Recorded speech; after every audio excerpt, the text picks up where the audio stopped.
Good morning. So I've not actually got long, so I've got to get to my location, so I'll walk and talk. I've come back to a place called Swanborough Hill. This is my fourth visit, which usually suggests that I've messed up the previous shoots. I've got some good shots, but I'm not entirely happy with them. Hence the revisit. The first time I came here, it's a bit of a recce, and I think I was filming on an iPhone, and that never works out very well for me. Second time I came here, I filmed it. There's a YouTube video about that. It's called Wind, Lightning and Rain or something similar. It was autumn because the clocks changed that day. It was autumn, and there was a massive bank of clouds all the way along the horizon. So although it's a lovely sunrise, I didn't see the sun until about an hour after sunrise. So for that reason, it wasn't as good as I wanted it to be. But I did get rained on. I did get some very dramatic results. And I also saw some lightning in the background, so that was cool. But that is not the shot that I actually came here to get. So right now it's getting towards the end of summer 2020. And what that means is sunrise is around 6 o'clock in the morning. And therefore I can come, do a sunrise shoot, and then go straight to work. So it's kind of like that sweet spot. I don't have to get up too early, because in the middle of summer, you're talking about 4:45 sunrise. And that's just painful. Who wants to do that? I've done it a few times this year, but I'm also practicing a little bit of minimalism. Maybe not minimalism, but more like packing light, because I'm a massive victim of always taking out too much equipment all the time. Especially if I go to a new location, I'm never quite sure what's going to be there, and therefore I take too many lenses. Normally I've got more than one camera on me anyway, one for filming and one for taking photographs. But today I'm packing it as light as possible. I'm filming this whole thing on the DJI Osmo Pocket with a lav mic connected to my chest here. So if you're interested in what this setup is, this is an amazing little camera. Obviously it's stabilized because it is a gimbal with a camera built in. It films 1080, 4K, and with the adapter you can have external audio, which makes this perfect.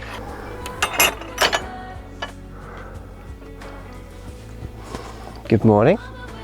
To go along with this minimal amount of gear in my bag, I've got one camera. I've got the Sony a7 III with me, which has got a cracked screen on it.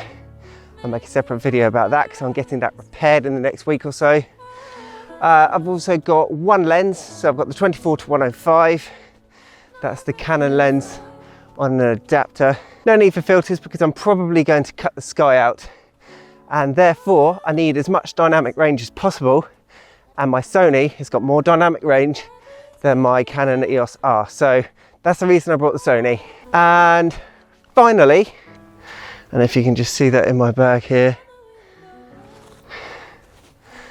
that's the I think it's newly released, it's the Peak Design travel tripod.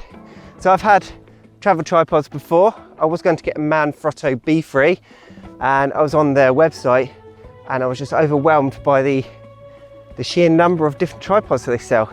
I was just confused and I left their website, and I ended up going to Peak Design's website and I bought this one.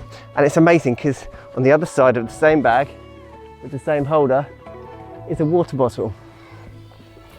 So their tripod folds down to the same size as a water bottle. And I thought that when it arrived, I thought, oh, this is going to be a flimsy piece of kit. But, you know, you just accept that with the travel tripod. But no, it's absolutely solid. I wouldn't go putting a gigantic lens and camera combination on it. But for today, as you'll see, it's absolutely solid. It's also got an Arca Swiss compatible head on it, which means that I can use it with Peak Design quick attachment on the bag here, and it also works with my other tripods. It also works with my L bracket, which is already on my Sony, so absolutely sweet. I can go from horizontal to portrait using the same tripod mount. So yeah, good. I'm almost at the top, almost done talking. Oh, I said I've been here 4 times. The third time that I came here was actually last year. I came with my friend and my work colleague Shane. I was teaching him the ropes on how to use his new Sony, and I thought this is a good location, good place to start. Now you can get to this place from multiple directions. I've come from Swanborough. Parking there is difficult. I'll give you the what 3 words location to get here, but I'll leave you to figure out which is the best approach for you. And that is exactly what this scene looks like once you get some direct sunlight on it. Like you can see here, it's in a valley, so you've got all the rolling hills coming down here, and then you've got this slalom affair, and the sun is just making an appearance over there. So I'm just going to sit here, chill out, wait for the sun to come up, and then I'll come back to you. So what I've got here is the Sony a7 III, Canon 100, no it's not, Canon 24-105 on a Sigma MC11 adapter. And like I was saying earlier, the reason that I'm shooting with this is because this could end up being a high contrast scene. It's backlit, the sun is over there. This is the Peak Design tripod. This is not the carbon fiber one. You know, when you get a travel tripod and they're supposed to be lightweight, this isn't actually very lightweight. It's reassuringly heavy and quite dense because it comes up to here without the central column. That all packs down so small, you think, well, there must be a lot of metal in this small space. So it is reassuringly heavy. This scene here needs some direct sunlight in it. So I'm just waiting for that sun to get a bit more powerful, and then we should have ourselves a nice photograph. So like I said previously, I came here, I think that this was September. So it's just the turning of autumn, and the sun was rising in this image to the top right hand corner. And obviously I was having to deal with lens flare and everything.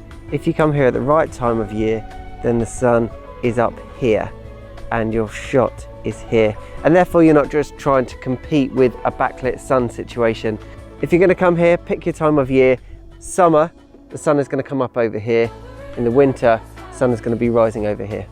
So it's half an hour after the sun technically came above the horizon, and the sun is up here, and it's just breaking above the haze on the horizon.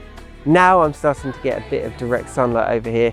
Not quite strong enough yet for a photograph, but I can feel the sun on my face starting to happen. So although it wasn't bang on sunrise, within half an hour of the sunrise, so I'm much happier than last time I came here. If this zigzag shot goes to plan, then above this hill is a single tree up on the hill. Also on the other side of that hill, which is west of here, there's another slalom of South Downs. That's the perfect shot. You've just got green hills just overlapping with one another. I'm getting a shot that I'm really happy with the slalom, but because of the composition, if I zoom in anymore, this will just become too close to the edge. So my composition at the moment has, say, 25% of the sky in it, which is fine because this is handling the dynamic range. And if I have a look at the histogram, everything is in the histogram, so that's totally manageable. But so what I'm going to do, I'm going to clamber up this hill, point my camera downwards so that I can get rid of some of the sky and just have this as my composition, and then that dynamic range problem is going to go away a bit. So I've been experimenting with a whole variety of different compositions. I did go all the way up to the top of that hill. I've been moving around and I've settled. I'll give you the what 3 words location anyway. I've come back to almost where I started. My camera bag is just over there, and this is the place that I photographed it from last time. And the reason being is I think that the composition is just a bit nicer. You don't get any clutter, you don't get any concrete paths in the way. It's also good perspective. I've not managed to completely cut out the sky. Plus I sent the drone up, so if you want to completely cut out the sky and you've got a drone, bring that, point the camera downwards. Yeah, I know I was traveling light, but I had to bring the drone because this is the 4th time I'm coming here. I'm not coming back again, he says. I'm going to stay for a bit longer, take some more photographs, and then I think I'm going to venture up the top of the hill.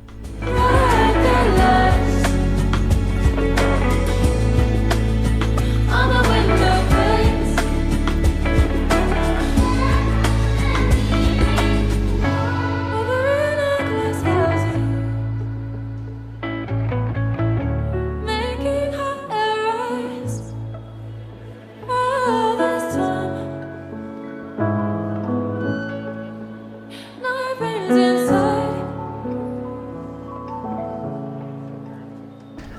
Right, so I've come up to the top of the hill. I'm just following the path round.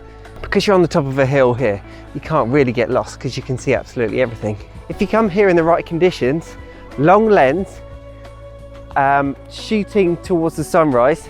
Last time I was here, I was shooting long lens and it was a misty morning.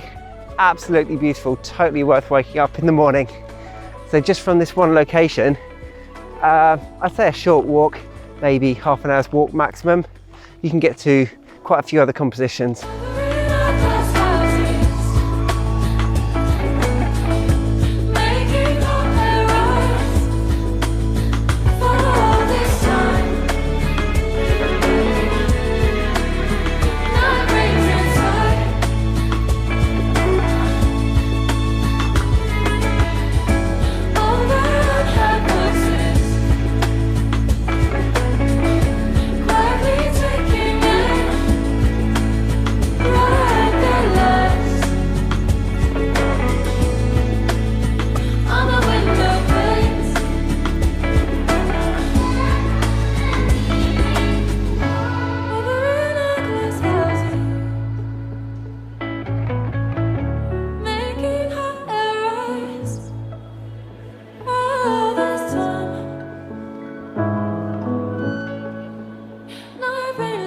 Just have a look at this view. If you can see all of those rolling hills in the background, that's Lewes over there. All of that area is Lewes, and you might be able to see on the camera there is a windmill over there. So if you want to see what that part of Lewes looks like, I'll put a link up the top here so that you can see when I went there at sunrise, 2 years ago, and you can just see the undulating South Downs. It's absolutely beautiful. Yeah, I'm starting to lose the best light because the sun has been up for just over an hour now. But the next composition isn't facing the sun, it's actually facing the opposite direction. So this might be the perfect light for that shot. So I've got to walk around the corner a bit further and then hopefully there's another composition to be had. I don't know if you can see on camera the composition starting to take shape, but right here you've got another valley and you've got maybe 7 or 8 different hills all colliding, and you've got this slalom happening in the middle. It looks friendly.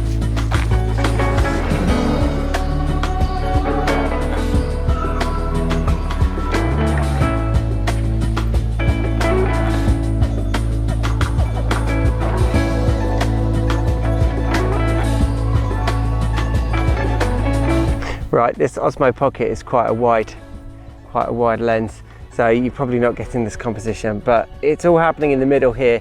You've got 1, 2, 3, 4, 5, 6 hills all meeting one another in a central valley. Absolutely perfect. And I've come down low because once you go up, you can see that there is a hedge cutting through the shot, and I'm not sure I like that. Don't really like it dividing the shot. So you come down here, hedge goes away, and I think I'll shoot it landscape, portrait. Here we go.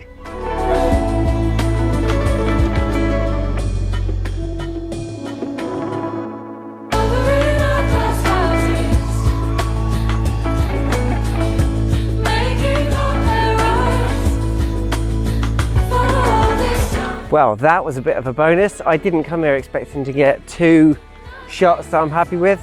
They're looking good on the back of the camera anyway. So as you can see, if you're coming to the South Downs, there are loads and loads of photo opportunities here, but you've got to find them. So this composition here didn't even reveal itself on the drone when you go all the way up and then look down. So what you have to do is, you have to get out, you have to walk the footpath, you have to get on your bike, you have to cycle around the South Downs, and then you'll find the compositions. Right, well, thank you for watching. Don't forget to like, subscribe, and hit that notification bell, and I'll see you in the next video.